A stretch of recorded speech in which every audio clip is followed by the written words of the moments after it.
Hola a todos, Dios les bendiga. Bueno, es una alegría volver a vernos y prepararnos también para esta segunda clase del seminario.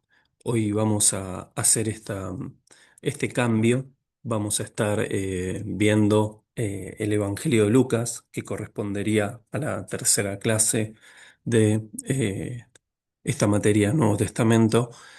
Y vamos a hacer un enroque. La clase que viene vamos a estar viendo, si el Señor lo permite, el Evangelio de Marcos para que todos se puedan estar poniendo al día también con las lecturas. Así que ahí vamos a nos vamos a saltear algunas unidades y con la ayuda del Señor, la semana que viene vamos a estar viendo juntos Marcos. Quiero compartirles pantalla porque cuando hablamos del Evangelio de Lucas, hablamos de un evangelio muy especial, muy especial. Un evangelio distinto, con énfasis teológicos diferentes, con estructuras hasta un gramaticales un poco distintas. Y cuando hablamos del Evangelio de Lucas, estamos, bueno, justamente hablando de esta tercera figura del tetramorfo, que sería la figura de un buey, ¿no? Este buey que de alguna forma representa a Jesús, Jesús como el hombre compasivo, el hombre perfecto, es símbolo de sacrificio, servicio y humildad. Vamos a encontrar que el Evangelio de Lucas es el único evangelio escrito por un gentil. Entendemos a la luz de Colosenses capítulo 4 versículo 14 que es compañero también de Pablo. Y en la obra de Lucas, lo que llamamos la teología lucana o la obra lucana, vamos a encontrar dos volúmenes de una misma obra, ¿sí? Vamos a encontrar el Evangelio de Lucas, pero vamos a encontrar también el libro de los Hechos. A mí en oportunidades me gusta llamarlo a este Evangelio y al libro de los Hechos, de alguna manera, si bien no es la característica principal, pero es una epístola, porque tiene un destinatario, ¿sí? Este excelentísimo Teófilo es de alguna forma el destinatario de esta obra. Y vamos a encontrarnos con que el Evangelio de Lucas es el Evangelio más extenso, no en capítulos, como ustedes bien lo saben, y de tan solo abrir los Evangelios nos vamos a dar cuenta que no es el Evangelio más extenso en capítulos, pero sí en versículos. Así que este es un poco una pequeña introducción del Evangelio de Lucas. Bueno, a la luz de la palabra de Dios decimos que Lucas fue un médico, sí, entendemos así, historiador, compañero, como decíamos recién, del apóstol Pablo en la misión, y es autor de estas dos obras que componen, o de esta obra que tiene dos volúmenes, ¿no? Eh, Decimos que Gentil, sí, es el único escritor bíblico del Nuevo Testamento que es gentil, sí, porque entendemos que viene del mundo griego. Y un detalle muy interesante es que Lucas no es primera generación de cristianos, sino que justamente es segunda generación de cristianos. Pero en relación a esto de las generaciones, Lucas va a escribir en su primer volumen, podríamos decir, las obras de Jesús, en donde él las va a estudiar, las va a poner por orden y va a intentar esquematizarlas, tratar de aceptar una muy buena cronología de la obra y el ministerio de Jesús. Y en el segundo volumen va a estar hablando de esta primera generación de cristianos, ¿sí? Los primeros cristianos convertidos, que son nada más ni nada menos que los Hechos de los Apóstoles. Luego vamos a encontrar una segunda generación de cristianos en donde, bueno, estas personas se convierten por el testimonio de la primera generación, ¿sí? O son hijos de esta primera generación. Hasta aún lo vamos a encontrar en los saludos eh, de Pablo a Timoteo, ¿no? Cuando habla acerca de esta fe no fingida, ¿no? De su abuela y de su madre. Entonces, bueno, encontramos que empiezan a haber registros ya de segundas generaciones de cristianos y el Evangelio empieza a correrse y a transmitirse de generación en generación. Y como decía anteriormente, bueno, él va a organizar con claridad estos elementos que ya otros habían estudiado y habían intentado poner de orden, ¿sí? Estos elementos que tienen que ver con relatos, narraciones, milagros y también parábolas, las famosas parábolas. Ahora, ¿qué caracteriza a Lucas como autor? Para resumirlo, es que es un gentil, que es un historiador meticuloso, ¿sí? Que es teólogo, ¿sí? Un teólogo que va a tener una teología profunda neumatológica. Podríamos decir que de los sinópticos es el evangelio que más habla acerca del Espíritu Santo, pero un tema que empieza a asomarse es un teólogo que observa la inclusión, observa la inclusión en el buen sentido del término, ¿no? Quizás como lo escuchamos hoy. Observa a los marginados, observa a los que nadie quiere ver, observa de alguna forma y presta mucha atención acerca de aquellos que están excluidos o que, frente a la cosmovisión de un judío consagrado de la época, eh, eran impuros. Y bueno, y como decimos también, es un evangelista literario, ¿no? Cuando pensamos en las referencias bíblicas de Lucas, sí, que a veces quizás nos cuesta, bueno, ¿de dónde sale Lucas, no? ¿Dónde está Lucas en el texto bíblico? Vamos a encontrar referencias como, por ejemplo, Colosenses 4:14, sí, donde dice, por ejemplo, los saluda el médico amado, ¿no? Ahí en Colosenses 4:14. Y bueno, nos va a mostrar que Lucas tiene una profesión, ¿sí?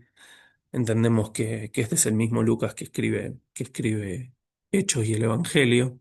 Una persona culta, sensible, ¿no? Como lo escribe Pablo, esta frase amado, ¿no? Y bueno, alguien que está atento a los detalles humanos de las personas. Vamos a encontrar referencias como Filemón, capítulo 1 versículo 24, donde dice, bueno, que también están Marcos, Aristarco, Demas y Lucas, mis colaboradores. ¿Sí?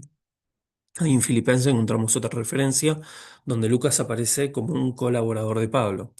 Y en 2 Timoteo, capítulo 4 versículo 11, habla acerca de que en estos saludos dice, solo Lucas está conmigo, o sea, como que en los momentos finales de la vida de Pablo, Lucas permanece fiel y permanece a su lado, ¿sí? Lo que muestra un compromiso con el apóstol, pero también con, con la misión.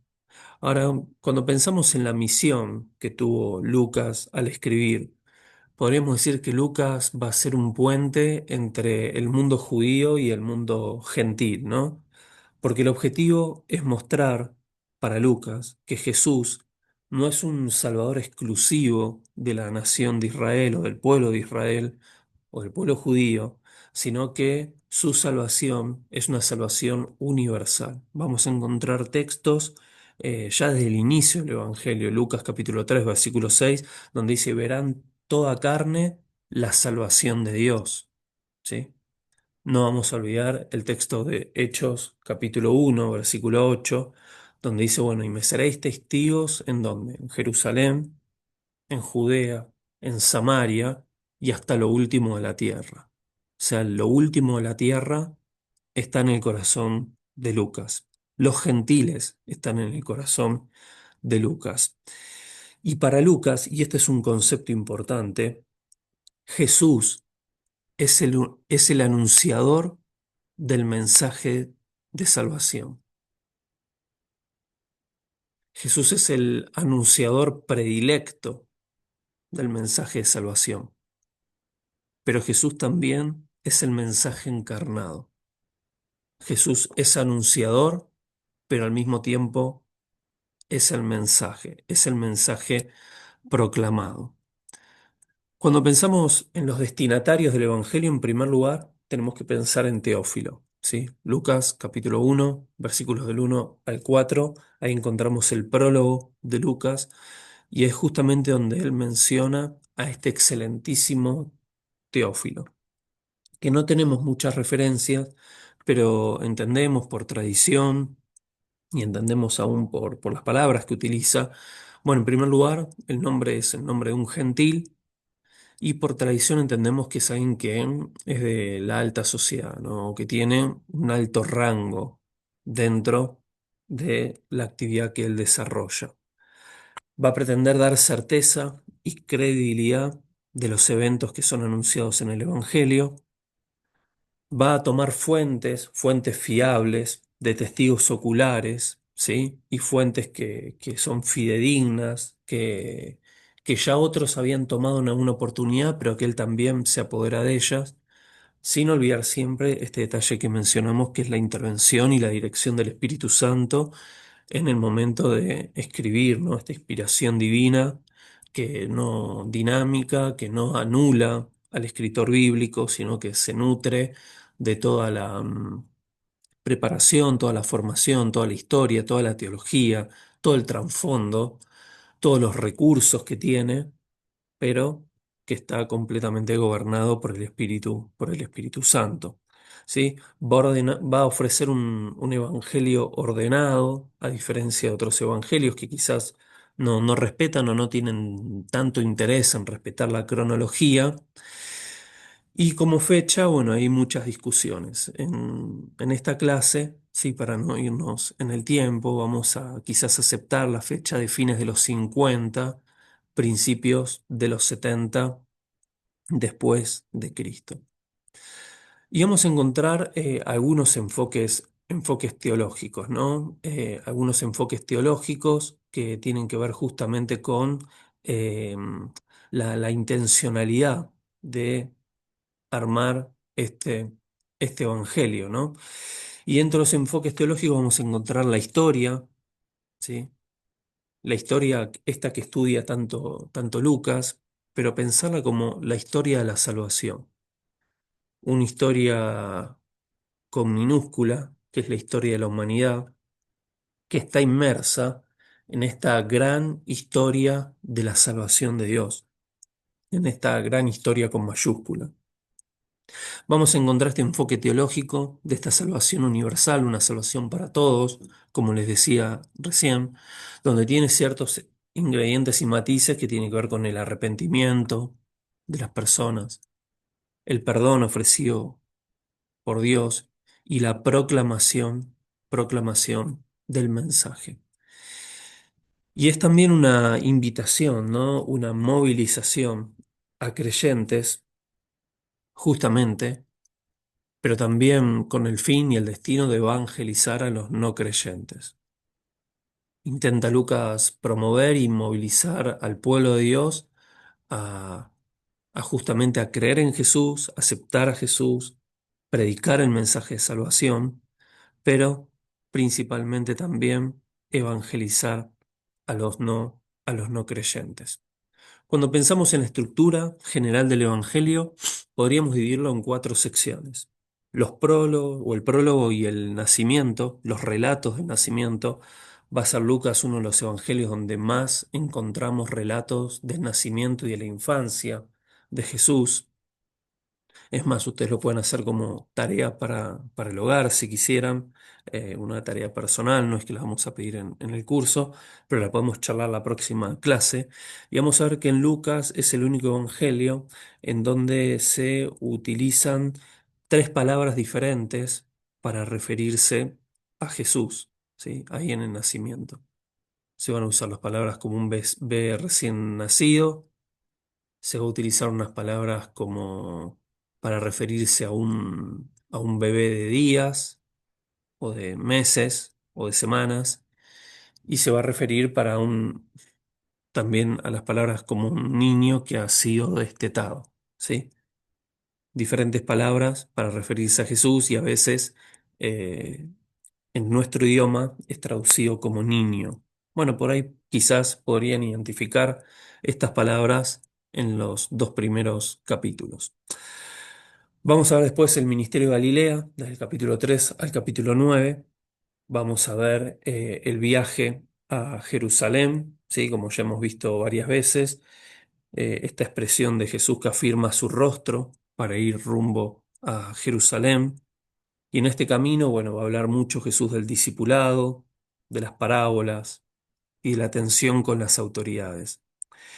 Y finalmente, del capítulo 20 al 24, vamos a encontrar los relatos de la pasión, la muerte y la resurrección. Vamos a ver la cruz, el perdón, la resurrección, vamos a encontrar en esta cuarta sección, y la ascensión. Otro tema importante es la geografía en Lucas. En Lucas va a tener un énfasis importante la geografía y nos vamos a dar cuenta que el Evangelio empieza en Jerusalén y termina en Jerusalén, ¿sí? La plataforma ministerial de Jesús desarrollándose, pero va a terminar también culminando en Jerusalén. Y acá vamos a encontrar un cambio entre, por ejemplo, el relato de la tentación, esta que encontramos en Mateo, pero la que encontramos también en Lucas. Porque Mateo, si ustedes prestan atención, van a encontrar que las tentaciones empiezan con el pan, la primera tentación. La segunda tentación tiene que ver con Jerusalén, con el templo, y la tercera va a tener que ver con la montaña, ¿sí? Y como vimos la clase anterior, en Mateo, muchos eventos importantes acontecen en la montaña, ¿sí? Podríamos decir el Sermón del Monte, si ustedes lo recuerdan, la elección de los discípulos, podemos ver también Getsemaní, el Monte de los Olivos. Ahora, en Lucas, Jerusalén. En Jerusalén van a acontecer los eventos importantes y ahí vamos a encontrar una rotación, porque vamos a encontrar que la primera tentación es el pan, al igual que en Mateo, pero acá va a haber un enroque, va a haber una montaña y finalmente va a estar Jerusalén. O sea, como que para Lucas los eventos importantes acontecen en Jerusalén. Es más, los discípulos tienen que esperar la promesa del Espíritu Santo en ese lugar. Jerusalén va a ser el primer lugar donde ellos tienen que ser testigos y donde va a surgir esta iglesia primitiva. Pentecostés va a acontecer también en la zona, en la región de Jerusalén. Y Jerusalén va a ser el lugar justamente eh, y de manera principal de la pasión, porque va a ser el lugar de la entrega, de la muerte y de la resurrección. De ahí, como decíamos antes, es donde surge el mensaje de salvación. Es el lugar donde el mensaje va a ser proclamado, pero al mismo tiempo va a ser la plataforma de donde salgan estos discípulos hacia el mundo. Y cuando hablamos entonces de los enfoques teológicos distintivos, ¿sí?, del Evangelio de Lucas, vamos a encontrar en primer lugar que uno de los enfoques principales es la humanidad de Jesús. Lucas va a estar muy interesado en demostrar que Jesús es humano y vamos a encontrar los detalles del nacimiento, ¿sí?, y la infancia de Jesús. Lucas capítulo 1, Lucas capítulo 2.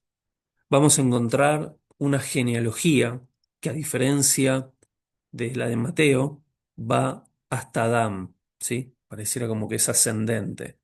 Lucas capítulo 3, versículos 23 al 38. Si bien Lucas no comienza con una genealogía, como lo hace sí Mateo, eh, dentro de las diferencias que encontramos esta eh, ascendencia, pero esta culminación con Adán, donde Adán, es más, la palabra Adán en el hebreo, puede ser traducida como humano, como hombre o como humanidad. Adán es representante de toda la humanidad, ¿sí? No solamente de un pueblo.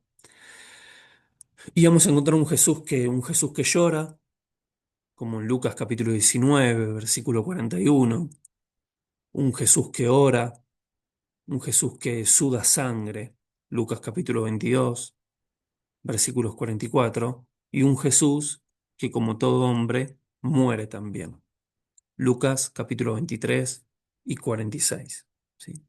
Ahora, lógicamente, nosotros vemos a la luz del relato que Jesús resucita también, pero en su humanidad Jesús muere. Vamos a ver otro énfasis teológico que es el Jesús como hombre de la oración. Sí, lo va a mostrar a Jesús como un hombre de oración. Un Jesús que ora en los momentos claves, como estuvimos viendo, en la elección de los discípulos, en Getsemaní ora Jesús. Se lo ve orando en diferentes momentos, ¿sí? de su vida y en los momentos claves y en los momentos más importantes. Y vamos a ver un Jesús que destaca la oración por encima que cualquier otro de los evangelios. Uno de los énfasis importantes de Lucas es mostrar a Jesús como un hombre de oración. Vamos a ver a Jesús como el Hijo del Hombre, esto ya lo estuvimos viendo en la clase pasada, y se va a hacer referencia más de 25 veces a este título, ¿sí? Huios Anthropon, que es justamente hijo de hombre, y esto va a representar justamente la humanidad de Jesús. Y es interesante, ¿no? Cómo va, de alguna manera, converge en lo mismo, ¿no? Pero va también a manifestar en Lucas, ¿sí? A la luz de Daniel capítulo 7, su autoridad escatológica, ¿sí? El poder de Jesús y su manifestación en en los últimos tiempos. Vamos a ver entonces la humanidad de Jesús, el hombre de oración y el Hijo del Hombre. Pero vamos a encontrar un punto muy interesante, ¿sí? Yo he elegido algunos de estos temas para desarrollarlos un poco más, pero vamos a darnos cuenta que en el Evangelio de Lucas, la mesa, los banquetes, las celebraciones tienen un rol principal. Lógicamente, ustedes van a decir, bueno, pero no es el único evangelio donde aparecen mesas, donde aparecen banquetes, donde aparecen reuniones en las casas, pero vamos a encontrar que en Lucas la mesa se convierte en un lugar muy interesante, porque es lugar justamente de distintos escenarios, ¿sí? Para Lucas la mesa va a ser un espacio de revelación y de inclusión, en primer lugar. ¿Sí? Porque Jesús va a compartir comidas con fariseos, con publicanos, con pecadores y aún con sus discípulos. Jesús se va a revelar a sus discípulos, se va a mostrar como quien es, va a revelar detalles de su persona, de su ministerio, de su estrategia, de los planes de Dios sobre su vida. ¿Sí? Ahí, por ejemplo, una mesa, ustedes van a recordar muy bien que partiendo el pan, justamente en Lucas capítulo 24, Jesús se revela a los discípulos de Maús, ¿no? En ese momento es donde les es quitado el velo, donde se le abren los ojos. La mesa se va a convertir también en un escenario donde se revelen los signos escatológicos del reino, ¿no? Y en esa mesa de alguna forma Jesús va a anunciar en Lucas capítulo 13 que van a venir personas del oriente y del occidente. Fíjense ustedes esta universalidad que empezamos a ver de manera reiterativa ahora, ¿sí? Pareciera como que ahora es un tema que está encendido todo el tiempo, pero de oriente y de occidente, haciendo referencia a la plenitud del mundo, van a venir personas y sentarse a la mesa en el reino de Dios. Y se va también a reiterar, Lucas capítulo 13, versículo 30, esto de los últimos serán primeros y los primeros serán últimos en estos grandes banquetes, ¿no?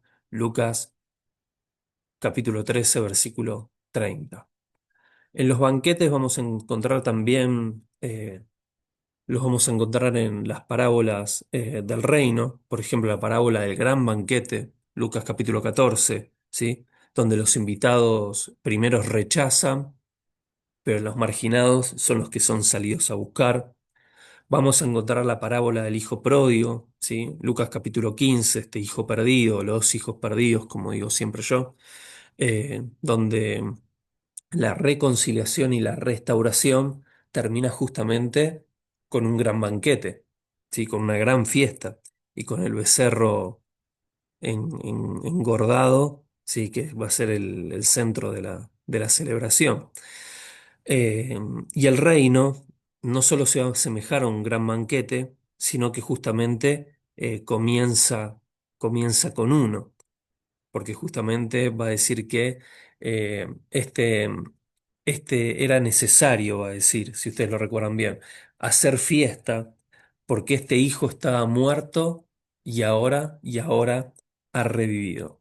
Este concepto incluso lo vamos a encontrar en el testimonio bíblico, ¿no? Que hay mucho gozo cuando hay uno que pasa de muerte a vida. Ahora, la mesa también va a ser un lugar de confrontación. Lucas capítulo 7, versículos 36 al 50, vamos a encontrar la comida con fariseos, ¿no? Donde Jesús va a perdonar públicamente a una mujer pecadora.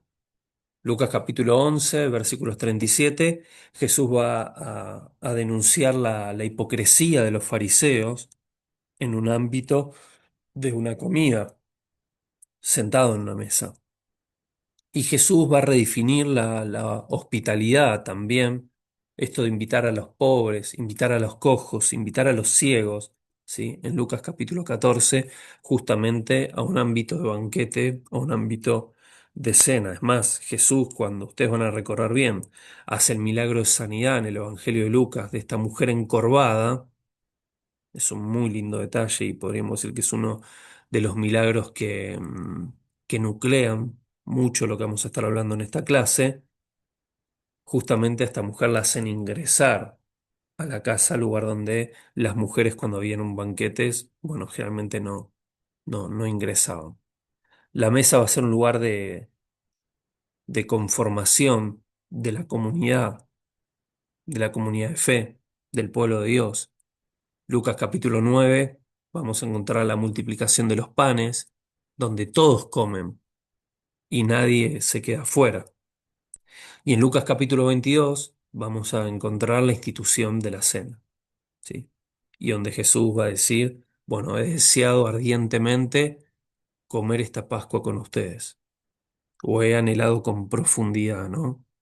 Participar de esta cena con ustedes.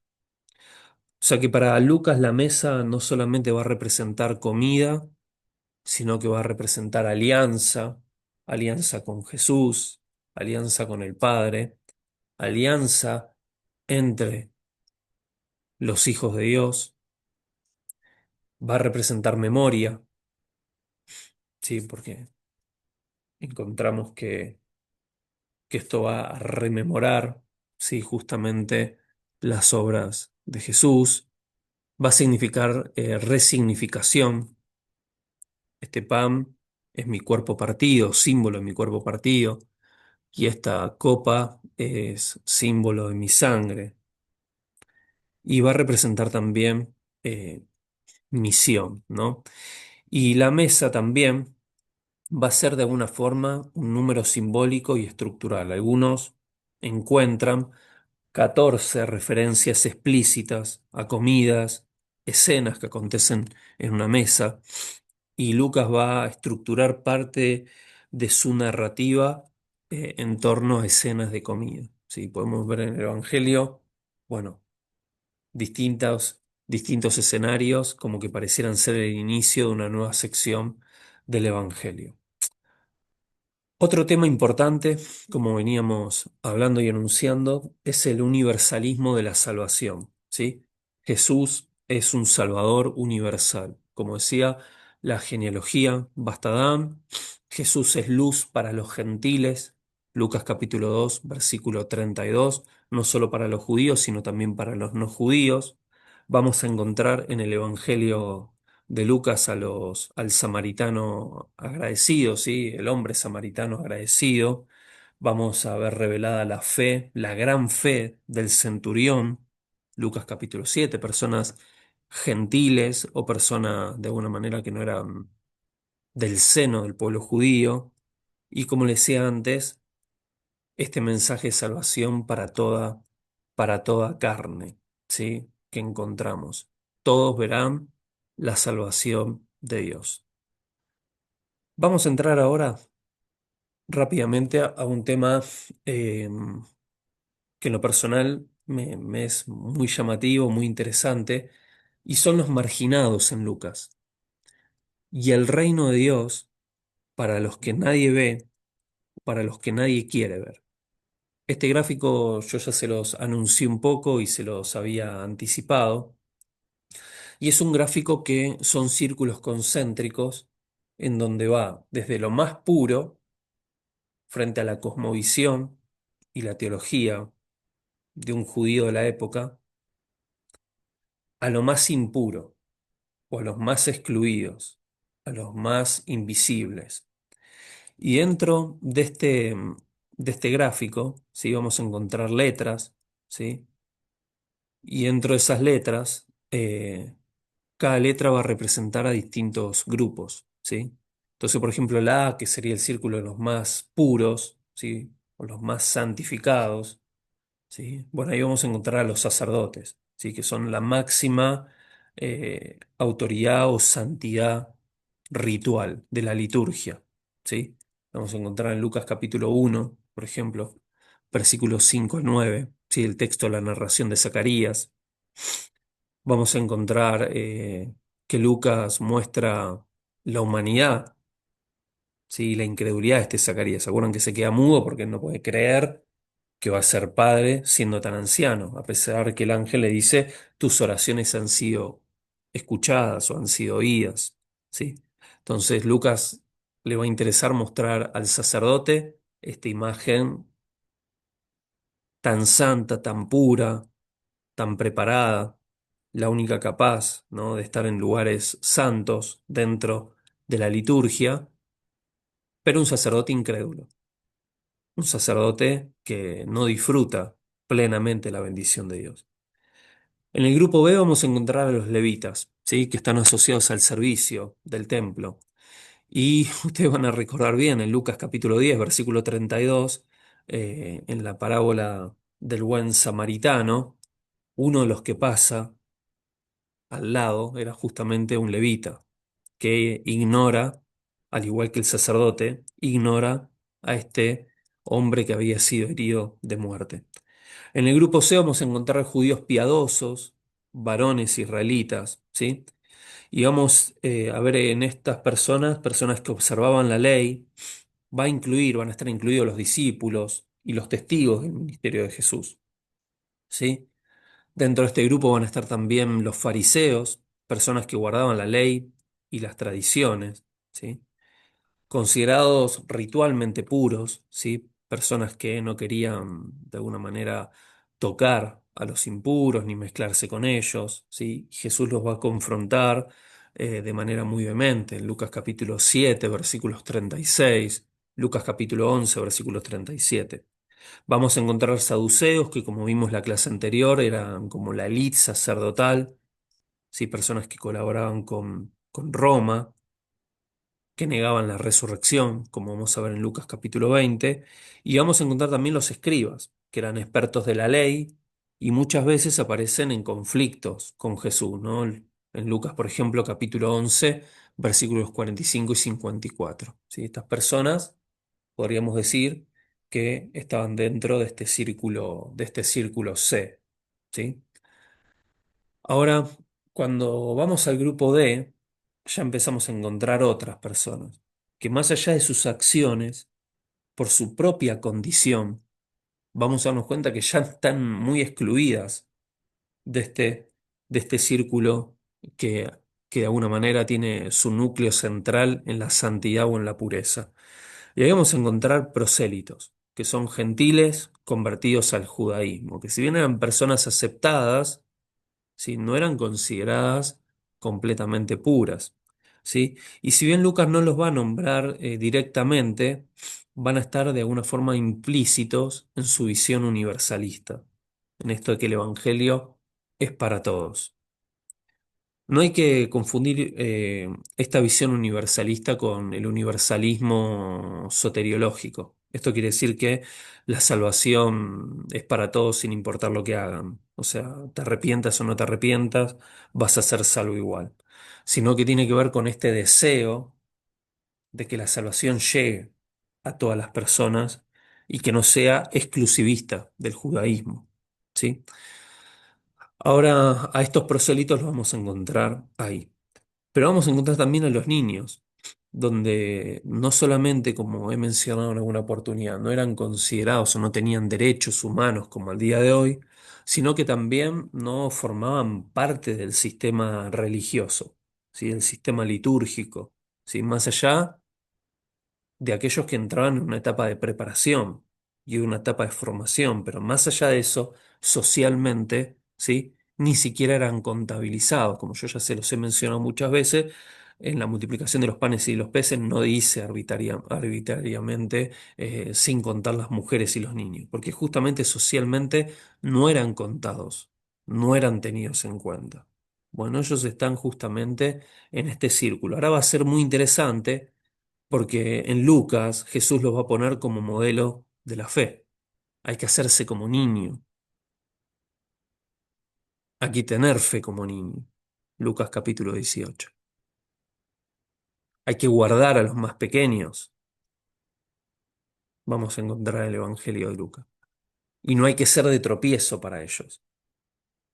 Mientras para el sistema no eran importantes, Lucas va a demostrar la importancia que tienen los niños en el reino de Dios. Esto ya lo hemos hablado muchas veces, ¿no? A veces nosotros incluso en nuestras iglesias no le damos importancia a los niños, ¿sí? Nuestros programas muchas veces no apuntan a la niñez, apuntan a los más grandes.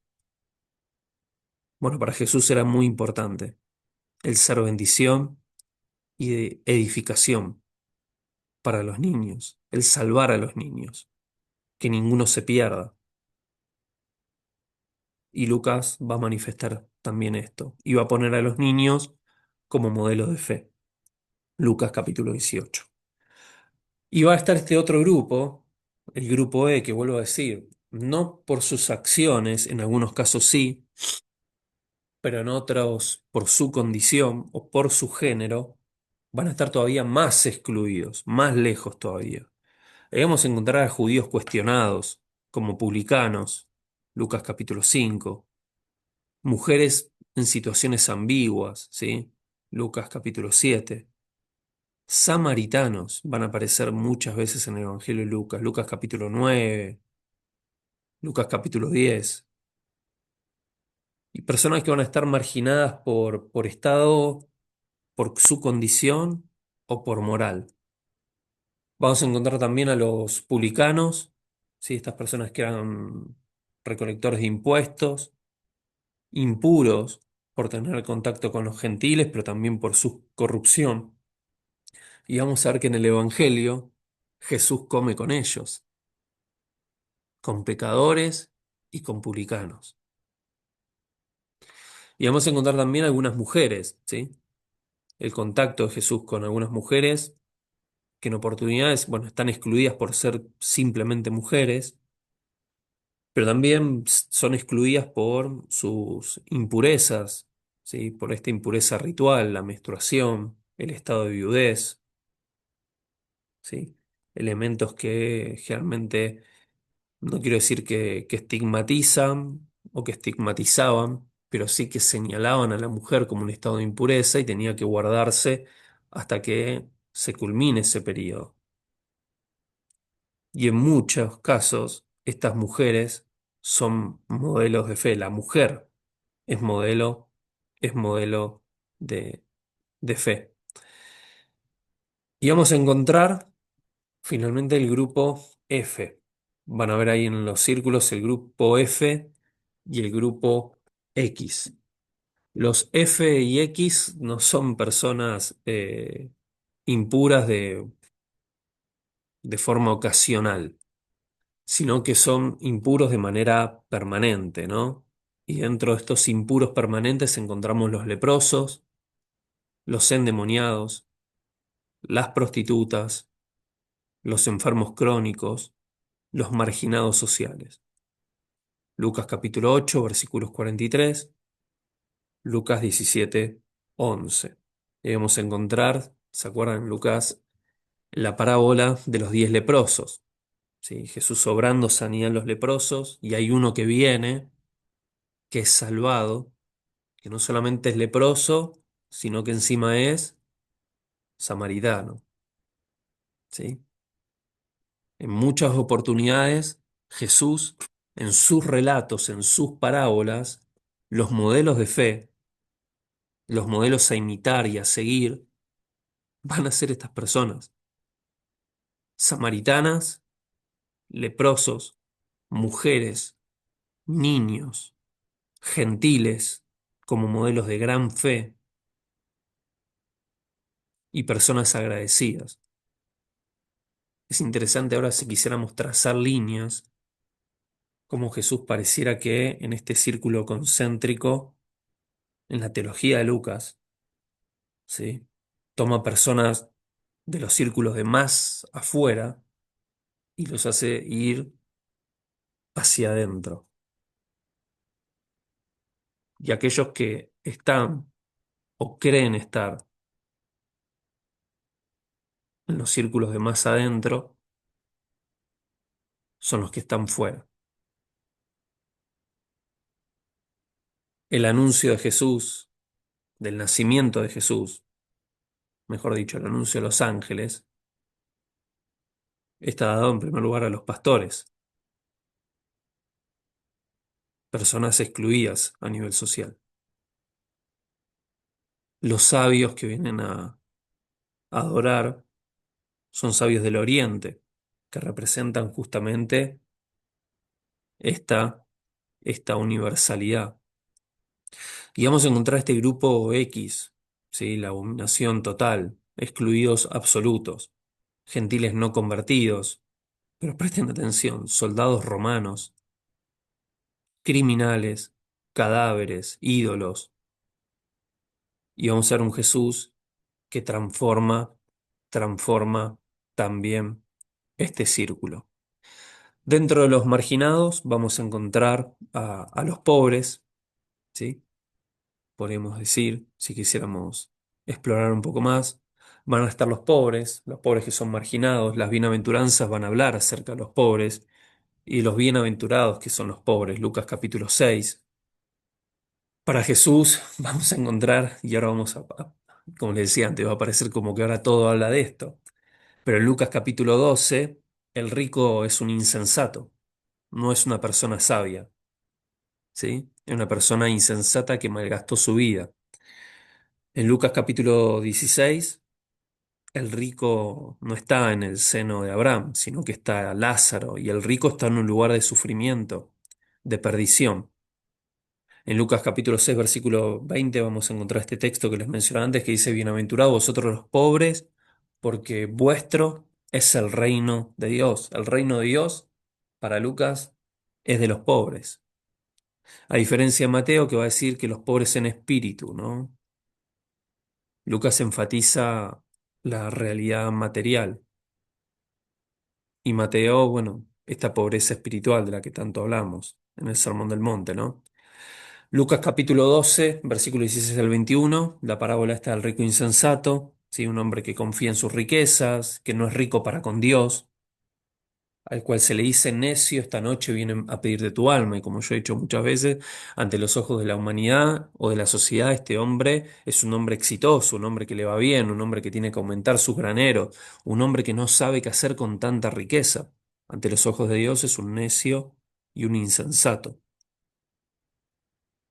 Y en Lucas capítulo 16, versículos 19 al 31, vamos a encontrar la parábola del rico y Lázaro. Lázaro es un hombre pobre, un hombre marginado, que es recibido en el seno de Abraham, como les decía antes, y el rico termina en un lugar de tormento.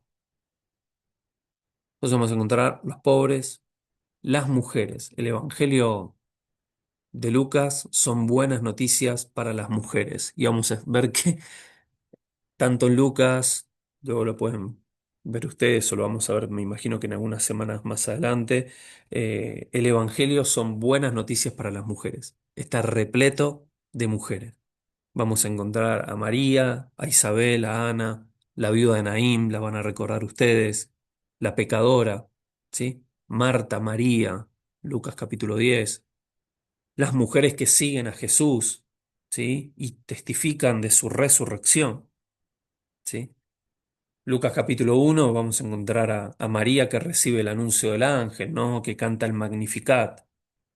Versículos 39 del capítulo 1, Isabel que es llena del Espíritu Santo y bendice a María.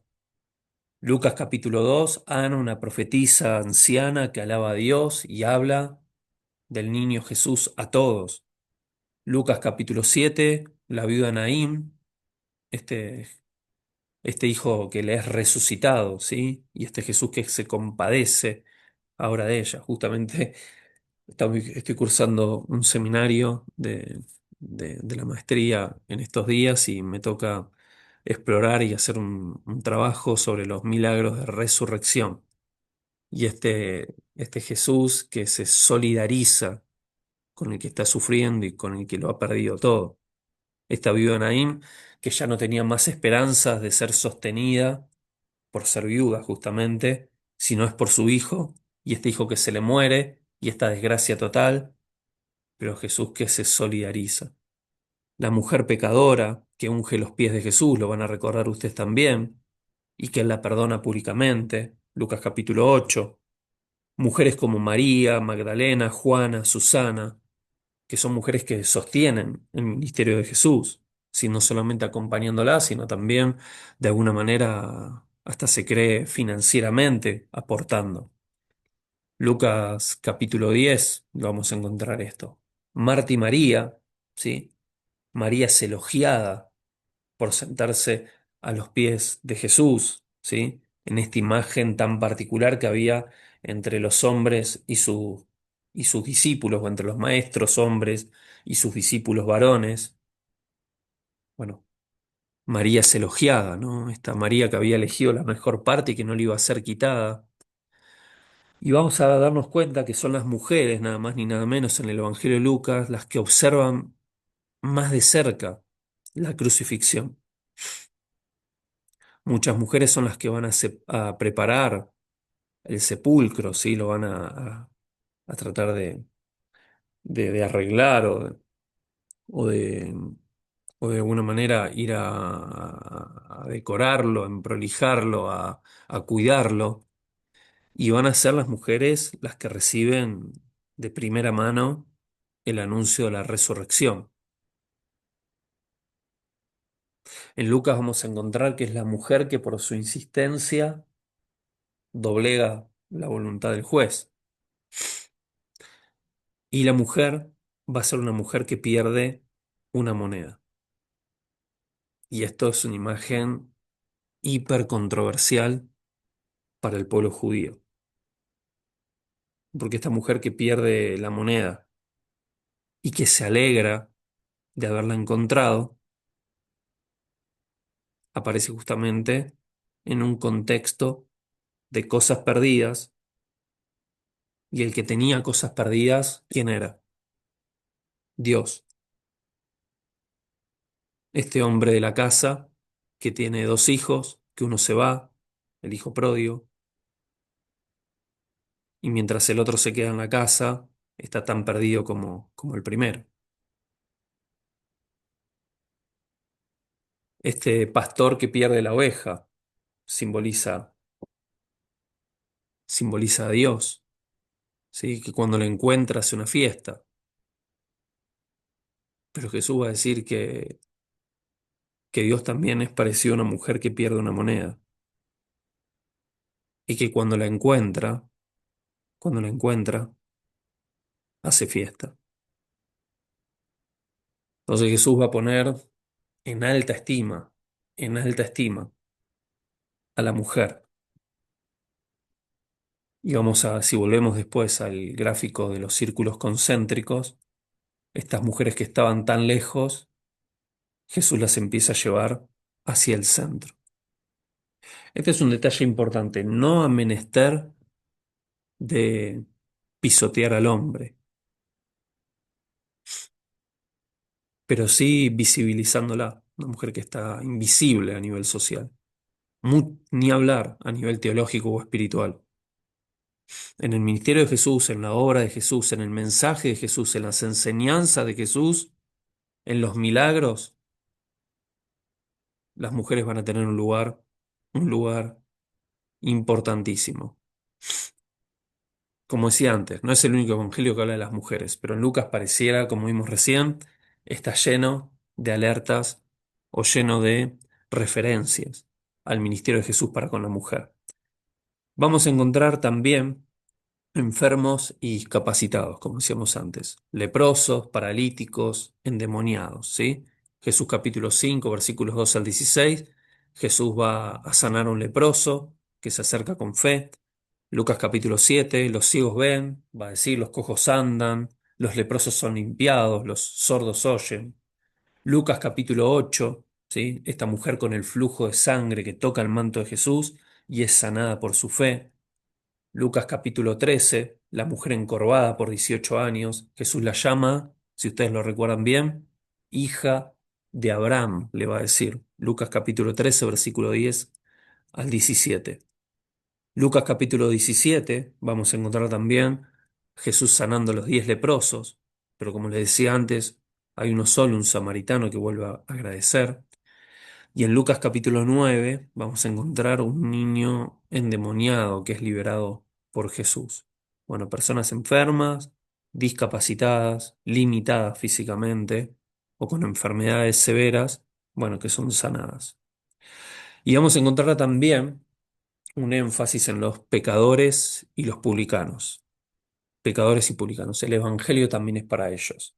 Y lógicamente aquí vamos a encontrar Zaqueo, la historia de Zaqueo, Lucas capítulo 19 y Lucas capítulo 5, ¿sí? El llamamiento a Leví, Mateo, ¿no? Vamos a encontrar a la mujer pecadora, Lucas capítulo 7 se la llama de esa manera, y, bueno, este perdón del hijo pródigo, ¿sí? Este perdón del hijo pródigo, ¿sí? Es fascinante, ¿no? Porque uno empieza ahora a estructurar el evangelio de otra manera y empieza a ver al evangelio de Lucas con otros ojos. Vamos a ver en Lucas capítulo 5 el llamamiento de Leví, como les decía. Lucas capítulo 7 vamos a encontrar a la mujer pecadora, el hijo pródigo. Lucas capítulo 15 la parábola del fariseo y el publicano, la encontramos también. Lucas capítulo 18 donde el fariseo, recuerden ustedes los círculos, ¿sí? Hacía oraciones que sonaban muy religiosas, pero se va a la casa igual como llegó. Y este publicano que está a lo lejos, que ni siquiera se atreve a levantar la mirada y se golpea el pecho llorando, sé propicio a mi pecador, es el que se va justificado por la humildad. Fíjense ustedes qué confrontación en los círculos, ¿no? Y Lucas capítulo 19, Jesús que va a la casa de Zaqueo, que es nada más ni menos el jefe de los publicanos. O sea que si los publicanos eran pecadores y eran corruptos ante los ojos de los judíos, imagínense el jefe de los publicanos, ¿sí? Y ahí Jesús va a decir justamente, el Hijo del Hombre vino a buscar y a salvar lo que se había perdido. Déjeme hacerles un pequeño paréntesis, sé que estamos avanzando un poco en el tiempo, pero es importante ver a Jesús sentado en la mesa con pecadores, prostitutas, publicanos. Y yo siempre digo, hay una diferencia grande, enorme, entre aceptar y avalar, entre aceptar y avalar. Jesús no avala la obra de los pecadores. Jesús no avala la obra de los publicanos. Jesús no avala la obra de las prostitutas. No los pone como ejemplo de sus obras pecaminosas, no me refiero. Jesús los acepta, pero no los avala. Porque vamos a encontrar en el Evangelio justamente cuando Jesús es acusado de estar con publicanos, pecadores y prostitutas a la mesa, que Jesús va a decir que no son los sanos los que necesitan médicos, sino los enfermos. Entonces, aceptar es distinto que avalar. Jesús los acepta, pero no los avala. Bien. Bueno, vamos a encontrar a los extranjeros también. Sí, el buen samaritano es un extranjero. El samaritano sanado de Lucas 17 también es un extranjero. Y en Lucas capítulo 4 Jesús va a decir que la fe que fue privilegiada en tiempos de la antigüedad es la fe de un Namán y la fe de la viuda de Sarepta. Y ustedes después pueden ver el relato en Lucas capítulo 4 donde es ahí, donde en medio de, luego de haber leído y haberse sentado y entrar en este tiempo de charla o de reflexión, es que ahí lo quieren matar a Jesús, justamente por poner en alto la fe de los extranjeros. Y vamos a encontrar una reversión de valores, ¿sí? Ustedes van a recordar en el cántico de María, ¿sí? Donde María va a cantar en Lucas capítulo 1, versículos 52 a 53, que Dios derriba a los poderosos, pero que exalta a los humildes, ¿no? Esta verdad que encontramos a lo largo del Evangelio, ¿no? Que Dios resiste a los soberbios, pero da gracia a los humildes. Otro tema del Evangelio de Lucas es el rechazo hacia Jesús, ¿sí? Lo vamos a encontrar del principio, Lucas capítulo 4, en el primer sermón en Nazaret, lo que es el inicio, ¿no?, de la plataforma ministerial de Jesús. Bueno, ahí lo intentan asesinar, literalmente. El rechazo de los líderes religiosos que se oponen desde el principio. Jesús, Lucas capítulo 13, como un profeta rechazado. En la cruz, Jesús perdona a aquellos que lo están rechazando y recibe también al pecador, y el rechazo que abre paso a los marginados y a los gentiles, como decimos muchas veces, ¿sí? Vamos a ver a lo largo del Evangelio de Lucas cómo Jesús, podríamos decir, se solidariza con los rechazados, porque él mismo es rechazado. Él se convierte en el hombre rechazado,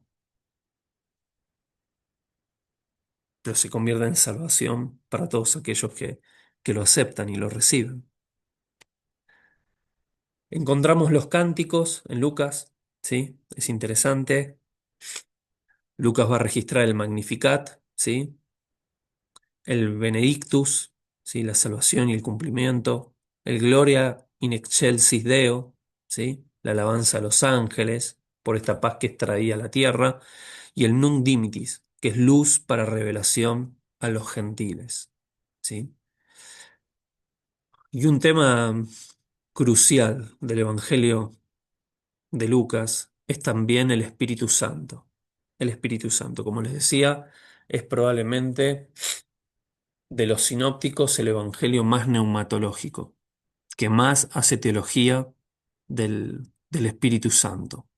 ¿Sí? Va a estar presente el Espíritu Santo desde la concepción, Lucas capítulo 1. Va a venir sobre personas como Juan, como Isabel, como Zacarías, como Simeón. Va a estar en el bautismo y a lo largo del ministerio de Jesús. En el bautismo va a venir en forma de paloma y en el ministerio de Jesús, en Lucas capítulo 4, ahí en el sermón de Nazaret, Jesús va a decir justamente el Espíritu ha venido sobre mí por cuanto me ha ungido. ¿Sí? Lucas 4:18. El Espíritu como don para los que oran, Lucas capítulo 11. Y vamos a encontrar una transición hacia el libro de los Hechos, ¿no? Porque van a recibir poder, ¿sí? Así termina el Evangelio, o son de los últimos versículos, ¿no? Lo encontramos al final, Lucas 24:49, y el libro de los Hechos va a empezar de esa manera, Lucas, Hechos capítulo 1, versículo 8, a decir, y me seréis testigos cuando venga sobre vosotros el Espíritu Santo. Y encontramos esta frase, que para los que les guste anotarla o adoptar quizás algún concepto que no sé si nuevo, pero por ahí recordarlo, que es la democratización del Espíritu Santo. Cuando uno mira hacia el Antiguo Testamento, ve que el Espíritu Santo venía sobre ¿quiénes? Sobre los sacerdotes, venía sobre los reyes, ¿sí? Venía sobre los profetas. Ahora el Espíritu Santo va a venir sobre todo aquel que crea.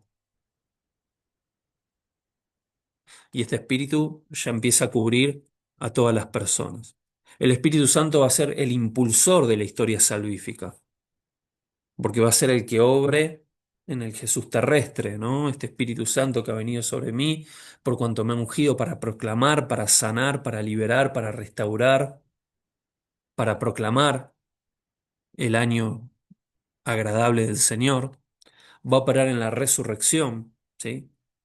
Porque este Espíritu Santo de poder es el que levanta a Jesús entre los muertos, y va a ser el Espíritu Santo el que empodere a los testigos, ¿sí?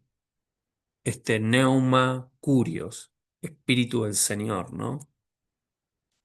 Y este Espíritu Santo va a ser como el manto profético también, que se pasaba en la antigüedad, pero no sobre algunos selectos, como antes, no sobre algunos escogidos, no sobre algunos diferentes.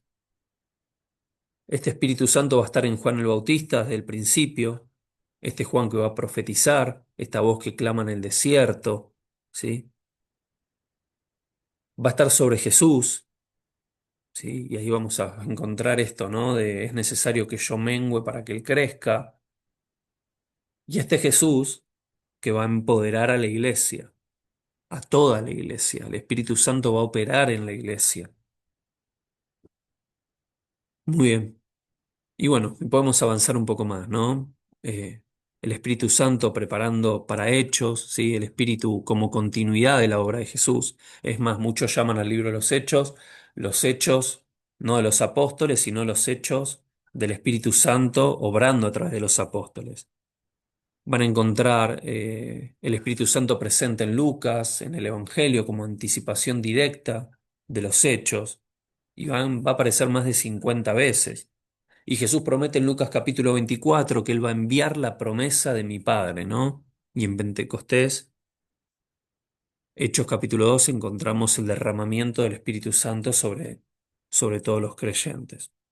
¿Sí? Y en Lucas Jesús es el hombre lleno del Espíritu, y en Hechos la iglesia será la comunidad llena del Espíritu Santo. Acá hay una comparativa sinóptica para aquellos que les interesa, ¿no? Marcos capítulo 6, en Marcos, perdón, es 6 veces mencionado, ¿sí? Y el Espíritu es una fuerza dinámica, inspiradora. En Mateos 11 veces mencionado, Espíritu como origen de Jesús y como parte de la misión trinitaria, ¿sí? Digo por qué como origen de Jesús, porque si ustedes recuerdan, Jesús es concebido por el Espíritu Santo. Pero en Lucas vamos a encontrar 17 referencias al Espíritu Santo, y el Espíritu Santo activo desde el principio, motor del ministerio de Jesús, pero también motor del futuro de la iglesia, obrando en la iglesia. Bueno, vamos a encontrar algunas parábolas exclusivas: el buen samaritano, el hijo pródigo, el rico insensato, el rico y Lázaro, fariseos y publicano, el fariseo y el publicano, parábolas exclusivas del Evangelio de Lucas. Recuerden lo que siempre les digo, que es cuando hay algo exclusivo de un evangelio, es porque ahí encontramos parte del énfasis teológico que quiere hacer el autor. Sí, eso es interesante. Conclusiones para terminar esta clase, que a mi juicio es desafiante, atrapante, mirar el Evangelio de Lucas ahora con otros anteojos. Jesús en Lucas entonces, ¿qué va a ser? Va a ser el hombre perfecto, va a ser el Salvador universal, va a ser el profeta rechazado, va a ser el portador del Espíritu, va a ser el modelo del discípulo radical. Y Lucas nos va a llamar a unirnos justamente a la misión de Jesús, un Jesús que ama, un Jesús que incluye, un Jesús que restaura y un Jesús que salva.